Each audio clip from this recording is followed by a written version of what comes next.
In the latter part of the 19th century, Brazil experienced a boom through the harvest of the milky latex produced by the rubber plants, found in abundance in the Amazonia. This economic boom was soon to come crashing down, due to the exploits of one man. Henry Wickham, a British explorer, biopirate, and plant thief, collected 70,000 rubber seeds from the jungles of Brazil, and smuggled them to Britain.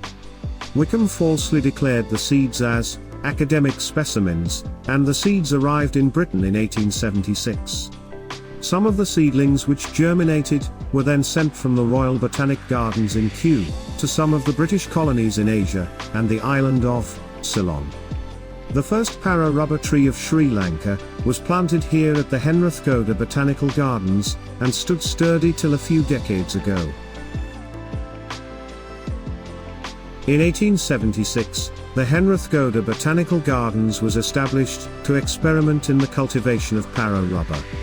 The plant Hewea brasiliensis, or the para rubber tree, or rubber plant, can be harvested for a milky liquid secretion, which is collected, coagulated, processed, and used for the manufacture of natural rubber. The garden was originally set up as an experimental station for the British Empire to monitor the outcome of exotic plants, which had a high economic value.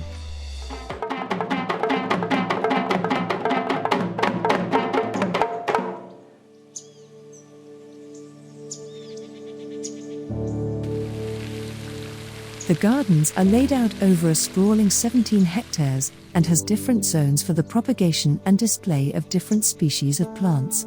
Today, the gardens are home to over 2,000 species of plants, in addition to providing habitat to around 80 species of birds, 18 species of mammals, and a dozen species of butterflies and dragonflies. The Henerathgoda Botanical Gardens have been demarcated into sections. These include the Japanese Garden, the Bonsai Collection, the Orchidarium, the Palmetum, Educational and Herbal Gardens, to name a few. There are also greenhouses and shaded secluded areas with ferns, indoor plants, and assorted foliage. This is a slightly different section, dealing with water-based plants. As most of these plants bloom mid-morning, the time of your visit would be crucial to ensure visibility. While there is something for visitors to see year-round, the ideal climatic conditions where there would be optimal growth and blooms would be just after the monsoon season and before the climate gets very dry and hot.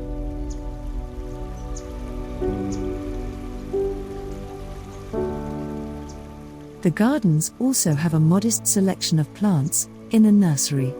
These are for sale for visitors who would like to take back a souvenir of their visit. Because of the numerous trees, the Henarathgoda Gardens experience a large volume of leaf litter. This is meticulously collected and used to generate organic compost fertilizer. A newer addition to this park is the boat rides for visitors. This enables the traveler to experience the calm waters of the Athena Galu Oya on a paddle boat.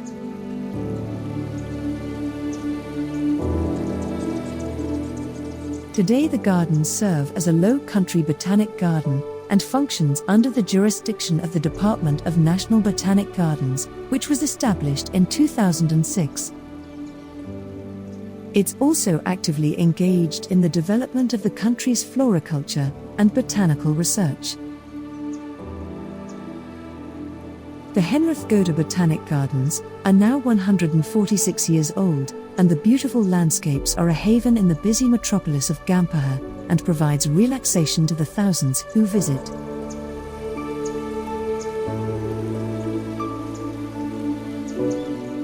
So, it's no surprise that this is a very popular venue for newlyweds and their entourage to use as backgrounds for photographs and video of their special day.